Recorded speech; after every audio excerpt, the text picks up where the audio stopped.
So here we have the old Carlton burial ground. It was opened in 1718, and in 1816 a road, which is just down there, was built right through the middle of it, and the bodies and the disturbed remains that were disinterred here were taken to the new Carlton cemetery and buried there.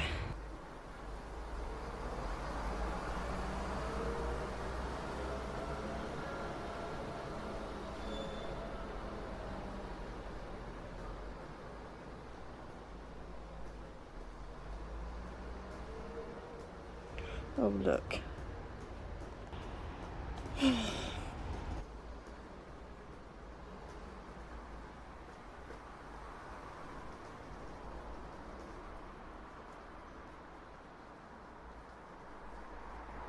(1786).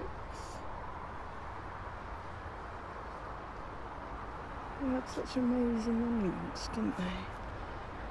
My socks are falling off, just so you know.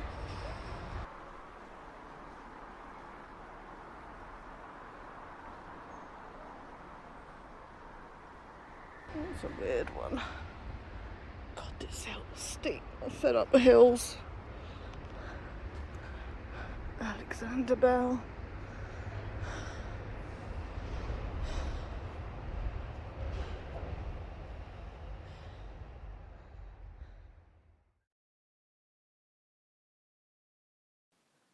I would just like to apologise for all the huffing and puffing and moaning and groaning. I was walking without any shoes on.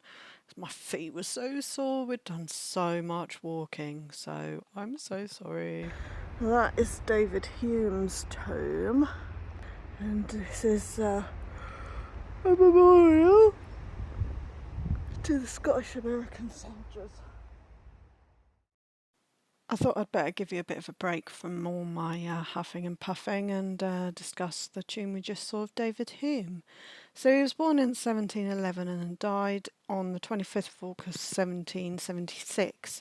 He was a Scottish philosopher and was regarded as one of the most important philosophers to write in English. He held an empiristic version of the theory of ideas. He believed that everything we believe is ultimately traceable to our experiences. As I've studied a little bit level 4 psychology in university, I have never come across empiricism before, so I thought, I wonder what that meant. So I've just looked it up and I thought I'd let you know. It just means that all concepts originate from experience. That is a belief. If you're an empiristic philosopher, that's what you believe. Duncan Irvine, who was a merchant of Edinburgh. Oh, these are all really weird. They're like their own private little chapels that they were buried in. Ouch.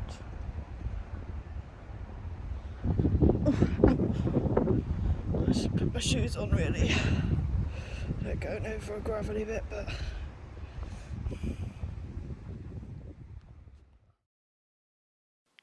So a bit about this cemetery. Edinburgh has 5 favourite graveyards within its city, and although this one is fairly small, its monuments are impressive and the views are amazing. It seems all Edinburgh has is just amazing views.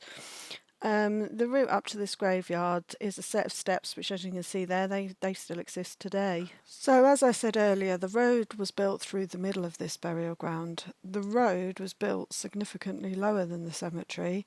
This meant a large retaining wall was built to keep the contents from, spilling over onto the road. During the excavations, the soil and remains from the burial ground were carted away and reburied in the new Carlton burial ground. So on this memorial we have Muir, who was a Scottish political reformer and lawyer, and he is commemorated here at the Political Martyrs Monument. It's massive. He is here with 4 other political reformists from the late 18th century and the early 19th century. And then in here was William Rayburn, Oh, sorry. I've had such a busy 2 days. My feet hurt. I'm currently walking around the graveyard with no socks on, no shoes on. My feet hurt so much.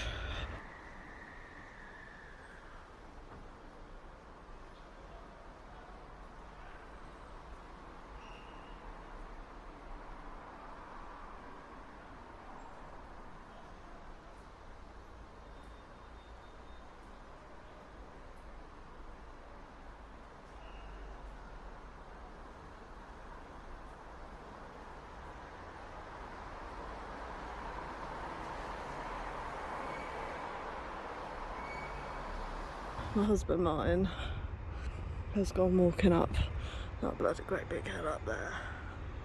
Nope. Nada. Not at all. So we've just been to the underground street that Edinburgh was built on top of. Unfortunately, it's not allowed to take any videos or pictures. So as you can probably see, the monuments here are pretty amazing. It is believed that a lot of money was put into the monuments, but this was for a number of reasons. One was obviously to show off how much wealth you had, and the other was that many of these people were merchants. And they almost used their gravestones to advertise the fact that they may be dead and buried, but they still have money for a very exotic memorial. And the family does continue to trade without them. I've had some requests to read the tombstones, so I'll give it a go. I have got a sneeze coming, so I may have to read it. But this is re-erected in 1866 by a few gentlemen who thought it well that the last resting place should not be forgotten of one who contributed largely to the enjoyments of his fellow creatures, and whose tastes and talents recommended him to the friendship of the poems Furcushion and Burns. From about 1712 to 1802, Mr. Woods was the favourite and leading actor of the Edinburgh stage. Life's but a walking shadow, a poor player that struts and frets his something upon the stage, and then is heard no more.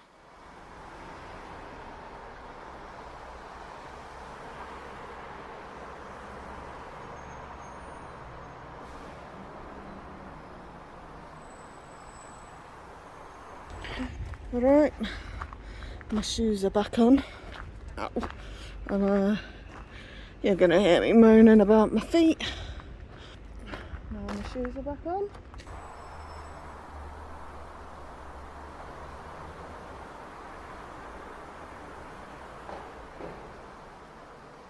These are all 1797. These are all very, very... John Playfair, mathematician, astronomer and geologist, died in... Oh god, I've got to stand on someone to get to it. Oh.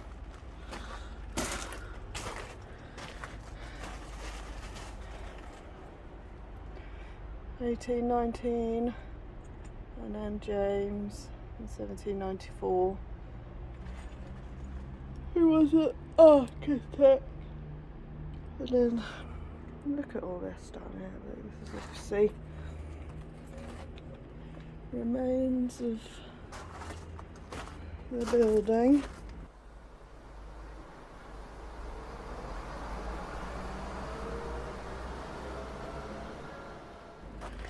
Excuse me. Got to stand on this one to get out. That's a bit strange, isn't it?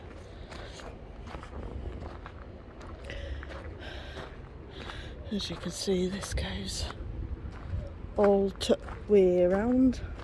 Don't know why I went into an accent there.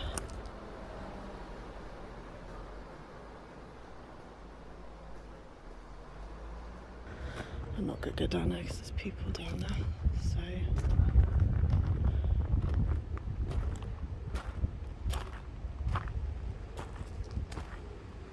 I'm a big scared cat.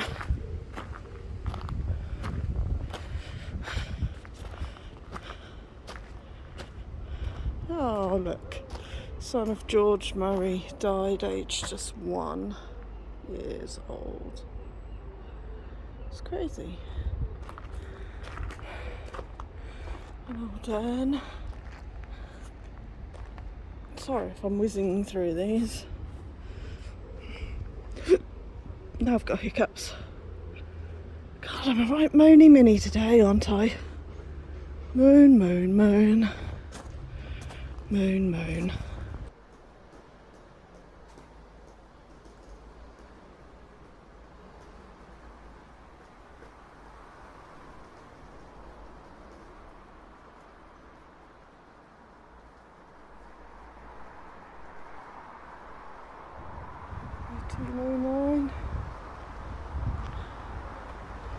I wonder whether these were all mausoleums and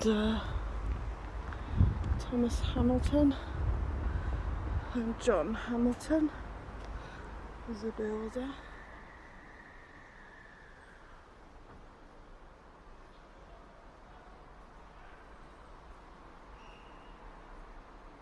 He was the architect of the Royal High School.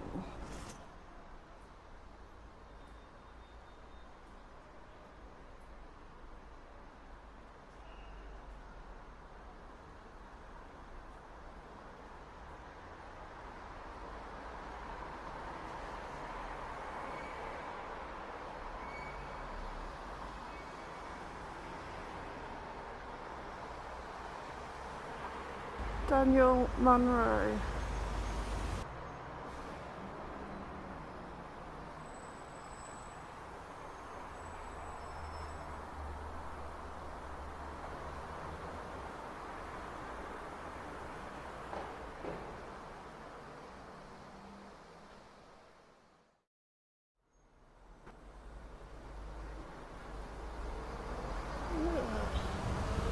Carruthers.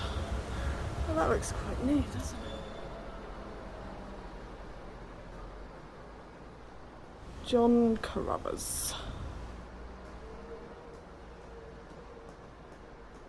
Oh, Major General J.R. Anderson.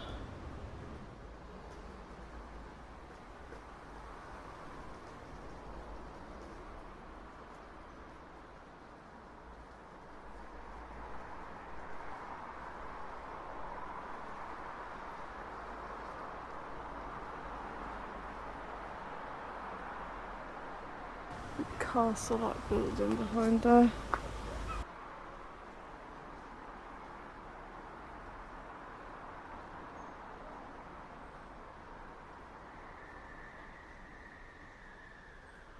With these little ones on the floor here.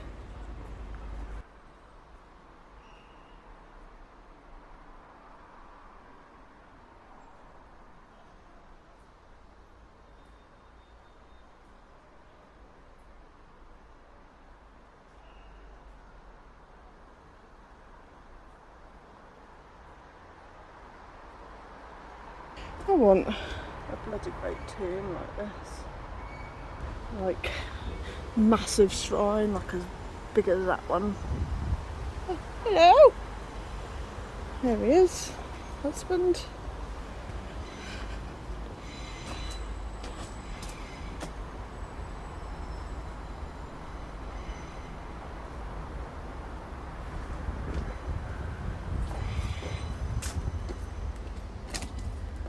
I think he was compensating for something. I know, I see the size of that. Death cock. A death cock, is that what you're calling it? Do you think he had small man syndrome? I think so.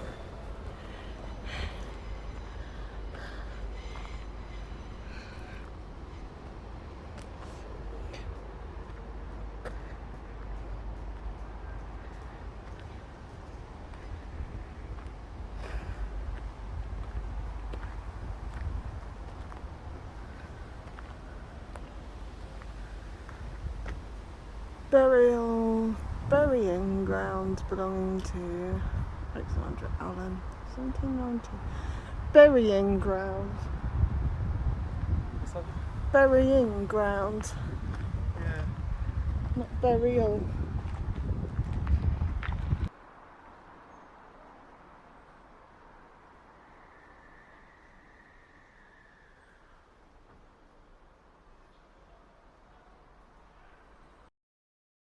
So before we leave old Carlton Graveyard, here's a story of Mrs. Sutherland's leg.